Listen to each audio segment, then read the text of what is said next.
breaking down some big games from Sunday in the NFL. Week 15 had a lot of interesting stuff going on. We get into it next on Beyond the Locker Room. Beyond the Locker Room. Three games we're going to discuss as always. Two that happened in the evening and one divisional game that was something to behold. Bills-Patriots. We'll get into the others. Bills-Patriots, Rams-Lions, and of course, in the evening slate was also Broncos-Packers. So we'll get into those three games. I'm going to start with Rams-Lions, actually, because I haven't discussed the Rams, as often as some of the other teams this year. Detroit goes into Los Angeles. Big game. As I mentioned a few weeks ago, Detroit has been kind of hanging on a thread a little bit in the playoff race, and they can't afford too many more losses with their schedule. And unfortunately, they took the L. Once again, the defense in the second half could not hold up under scrutiny. Stafford and company, went to work. The receivers were finding ways to gash that secondary. I mean, gash that secondary, in all sorts of ways. Some great catches by the Rams receivers, and Stafford was, being able to sit in the pocket as best he can. There wasn't really a ton of pressure on him, to be honest with you. I mean, they did have some in the first half, but in the second half, McVay seemed to make some adjustments and some of the blocking schemes. It seemed to be a different situation. So, props to them on that front. I thought that they were really good, on making adjustments and kind of playing against the Lions' aggressiveness. So maybe throwing screens when necessary, little pitch plays when necessary, things of that nature to keep them off balance. Defensively, the pressure was all over Goff for the second half, especially. And the Rams actually were very physical. I found, especially with the Detroit receivers. A few times they got away with Williams a few times. A lot of pushing, shoving. The referees had a very loose whistle in the secondary on Sunday. So that was something that the Rams adjusted to very much in the second half. I thought overall, the Lions, as I said before, their defense has been the issue to some extent. Even their offense, definitely a focal point. McVay mentioned it, how concerned he was with Gibbs. They definitely made sure he was a focal point to attack him and make sure that he didn't go off too much and let other guys beat them.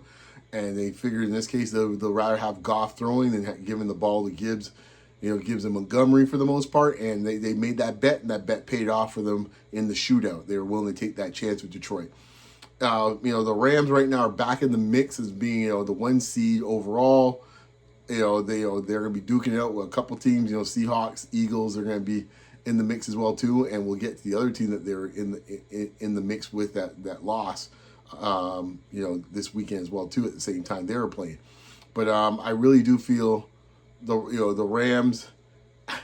I must admit this was a big game for the Rams as well too, because they've been in some big games this year where they've come out on the short end of the stick, so to speak. And like Stafford's gone against some top quarterbacks in the last year or two and hasn't really delivered. His games against the Eagles have been abysmal for the most part. And if they want to get back to the Super Bowl again, like they need him to play well in these big games, and that was promising from that perspective. We'll see where things go. They still got some tough games coming up in their own division, and we'll see what happens with the Rams at this point. As far as Detroit goes, I'm not saying they're done like dinner, but the meal's starting to be completed pretty soon. Another loss, and I think it's a wrap for them. They're going to need a lot of help too to get back into this a little bit, and they got they got a little help with the next game. Game number 2. Packers, Broncos in Mile High, or wherever they call it these days. Denver came out with the win, a very similar circumstance where home team was kind of trailing around a real tussle, in the first half, made some adjustments in the second half, and came out as victors. The big story actually in this game, obviously, is the late injury to Micah Parsons. That didn't look good. Non-contact knee, it didn't look good, guys. We'll see where that goes, because that not only has impact on the Packers, that has an impact on the entire NFC playoffs, where things go from there. And I guess looking from a standpoint from the Packers' perspective, can the defense hold up now for the next 3-4 weeks without him, if that ends up being the case?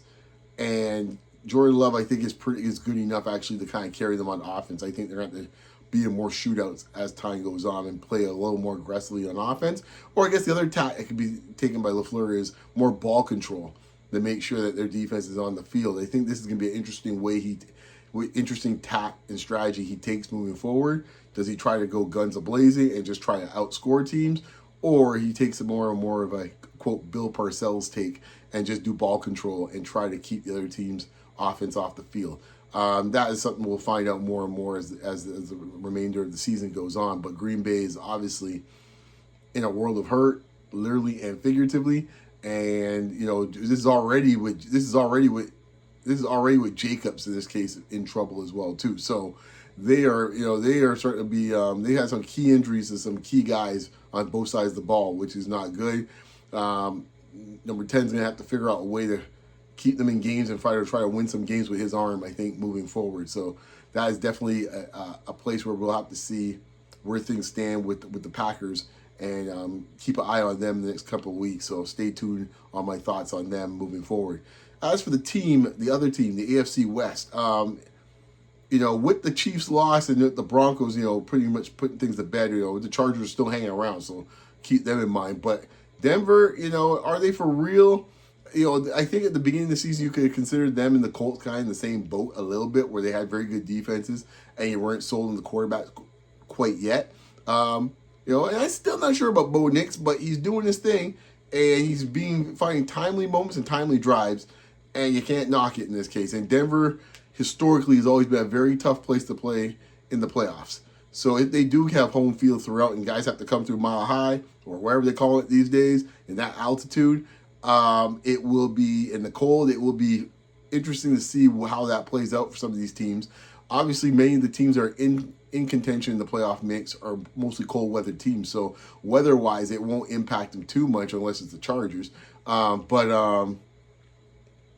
think the altitude's always something to be considering. You always hear players talk about, or ex-players talk about the altitude in every sport when it comes to Denver. And I think with football, it's no different. So, Denver, they control their own fate, as they say. They control their own destiny, and we'll see. I'm no Peyton fan, but he can coach. I never say he can't coach. He's an arrogant SOB, but he can coach. And I ain't like what he did with Russell Wilson. Made that clear earlier in the season. And some of the comments he made when he played the Giants, I thought were, pretty much, beneath him. And, with him, he's just, he just comes off really arrogant, but he can coach. And he's done a good job with this team. No two ways. The defense has always been their strength, and it's really shown, as the season's gone on, that if you can just beat a tight game, that defense will take care of things. They've also come back in this case with that same Giants game, making a miracle comeback. So they're a team to be reckoned with moving through December and January, and we'll see where things stand with them. But Denver has been quietly kind of moving under the radar, and now they're in a position to be the number 1 seed overall. So, and no one's really talking about that. A lot of teams are talking about some other teams, and we'll get to them right now in the next segment. Game number 3. Patriots, Bills going to Foxborough, and man, this game, I almost turned off this game and went to watch some other games. Up 21-0. You think, okay, New England's coasting away again on Buffalo. Buffalo's defense is doing what Buffalo's defense does, and they figure out the Buffalo offense and kind of contain Josh Allen. And lo and behold, man, no one rounds them up, as my dad says, and Chris Berman like the Buffalo Bills. And boy, they rounded them up this time, coming back from 21-0 and going and winning the game. I say going away, but I think they scored 6 of their last 7 possessions. It was impressive. No two ways about it. Josh Allen, put the cape on, for all you guys like, call him Superman. He put the cape on and did his thing. I don't know where this puts New England as a young team overall. Young quarterback. Vrabel's got to figure out, kind of keep them focused in the next few weeks, because this is the type of loss that you lament sometimes, where it's like, man, we could have locked up the division, put ourselves in a position for the first seed overall, and now there's there might be some vulnerability showing when you lose 20. You give up a 21-0 lead in your own park. That's something you got to consider where New England goes from there. Whereas Drake may see things, how he handles things moving forward. That Patriots defense, is playing pretty well, is now might be second guessing themselves a little bit after giving up that big lead. So there's things with New England they really have to tighten up in the next few weeks when it gets to the playoffs. As for Buffalo now, they put themselves in a position where they're not out of the woods yet, but they have a shot to win the division. Outside shot winning the first seed now, when about 3-4 weeks ago, it was looking pretty, I said so. They're on the cusp. I didn't say they're out of it, but they were hanging on for dear life, like hanging off the cliff. But they pulled themselves out of it, and now they're in a position where there's no two ways they think they're going to be in the playoffs. Where they fit into it is what we're going to find out in the next few weeks. I'm still not sold on Buffalo's defense. Josh Allen still has very little to work with on the perimeter with those receivers. They have a pretty nice tight end core, but those receivers, I don't know, be it it's Coleman, Shakir, I just don't think that's enough to put fear in the defenses moving forward when you get in the playoffs and late in the season. They found a way to get out of trouble this week, but I don't know if you really want to be down three scores and think you're going to be able to pull that off against good teams as we get into January. So I've talked a lot about the Bills this season. We'll see where things go from here, so I won't lament on them too much more. But they make me want to shout, I guess. Good luck, Bills fans, Bills Mafia. We'll see where things go from there.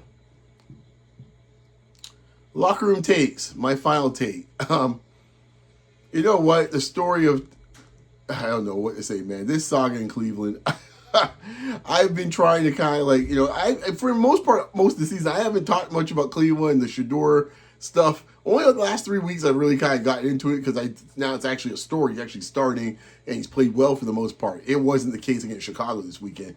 3 picks. He had a tough time. One, to be honest with you, it wasn't his fault for sure.